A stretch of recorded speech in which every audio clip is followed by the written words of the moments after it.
I've been trying to figure out how to do this for like a week, bro. Because Rudi García just walked away from Belgium. Nobody sacked him.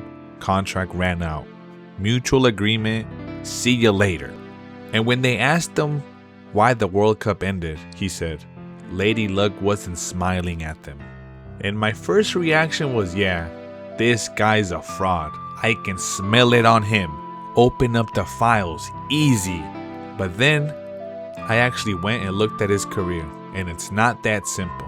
This man beat Juventus and Manchester City in the same Champions League. He won a league title nobody had won in 56 years. That's not a fraud. You don't fluke that. But he also got handed the champions of Italy and got sacked within 5 months. So which one is he? Is he a fraud or not? Case number 2. Let's get right into it. Rudi García was a player first. Played for Lille, Caen, Martigues, but injuries ended his career early. Done in his 20s. Started coaching young, amateur clubs, then Dijon, then Le Mans, but nobody was watching.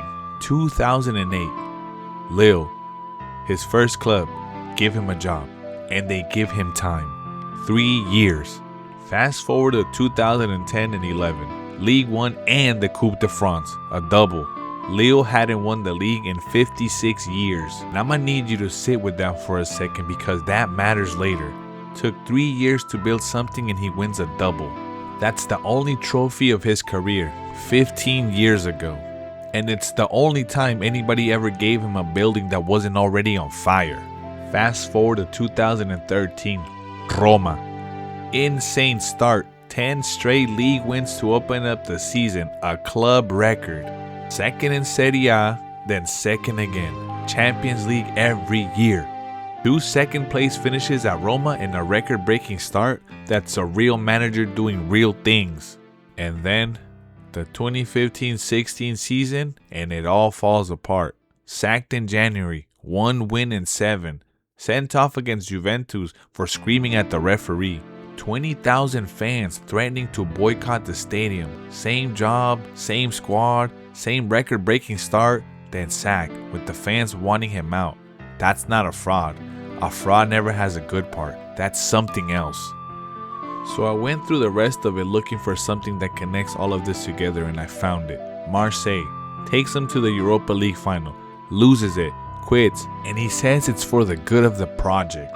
Then we move to his masterpiece, Lyon, 2019 through 2021. Comes in mid-season, in October, replacing a manager already sacked. The team's a mess. I bring you the 2020 Champions League knockouts.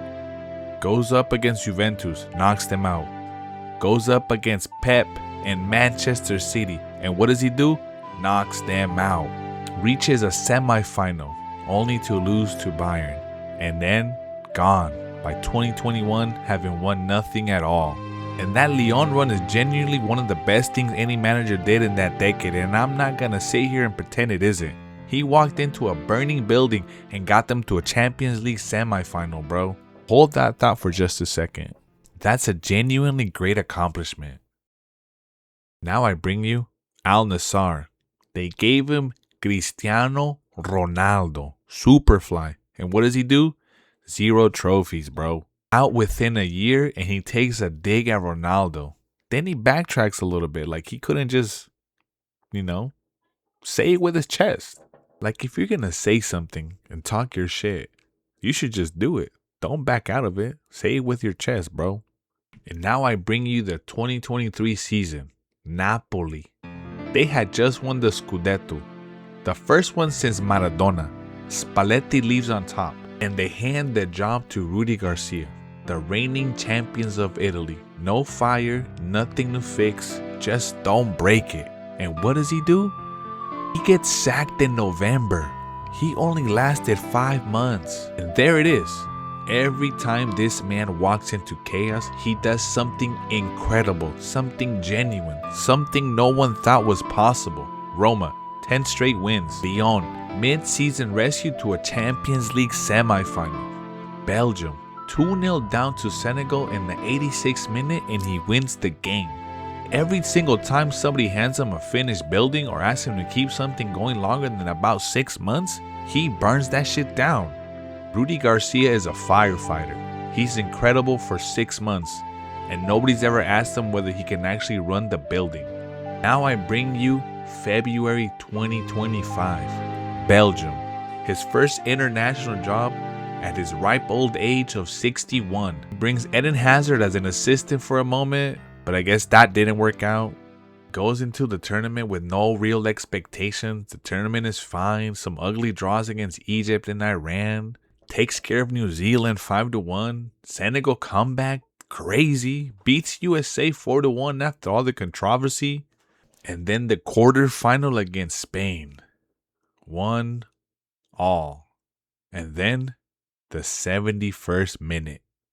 Courtois, who Garcia himself called one of the best goalkeepers, if not the best goalkeeper in the world, feels something in his quad. And Rudi decides to take him off, and Seny Lamen comes on. And in the 88th minute, Cubarsí with a long shot, 35 yards out, and Seny Lamen spills it. Who's there to tap it in? Mikel Merino. 2-1. Belgium are out. Afterwards, Courtois says he could have carried on. He could have carried on, bro. And here's why that sub matters more than anything else in this video. That's not a fraud's decision. A fraud doesn't make bold calls like that. A fraud plays it safe so nobody can blame him. That's a volatile decision. That's the same instinct that beat Manchester City. Reactive. In the moment. Trust your gut. Sometimes it's the Champions League semifinal, and sometimes it's this. But did he own up to it? Quote, "We needed Lady Luck to be on our side, and unfortunately she was smiling at Spain and not Belgium." End quote. My song sheet was perfect, my players were perfect, luck did this. And then, same as Roma, 10 years later he goes after the referee. Handball should have been given. Michael Oliver this. What's VAR even for? 10 years apart, bro. Same man, same reflex. But I digress. Because I know exactly what some of you guys are thinking. So what is this then? You made a whole video and you're not even calling him a fraud. Yeah, that's exactly what I'm doing. Because if I sit here and call every manager I don't like a fraud, then the word loses its meaning. And you wouldn't believe me the next time I use it. So yeah, Martinez was a fraud. 6 years with the best players Belgium ever had, 1 bronze medal, walked out with no accountability. That's fraud behavior, bro. This is different. This man won a double. He beat Juve and City, got a team to the Europa League final. And I'm not gonna lie to you and pretend it isn't just because I didn't like the sub or some of the tactics he uses. So what do I actually do with this guy? That's the dilemma I have right now. Because I can't outright convict him, the resume won't let me. But I can't stand here and tell you he's good either. He had Napoli handed to him, the champions of Italy, and he was gone before Christmas. Belgium's last dance ended on a substitution he made, and he blamed bad luck. Not once in 15 years and 11 jobs has this man said the words, "That's on me, gang." So here's where I land.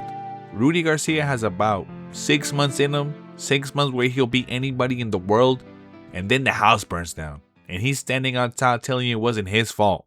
He's 62. Somebody's gonna hire him by spring because somebody always does.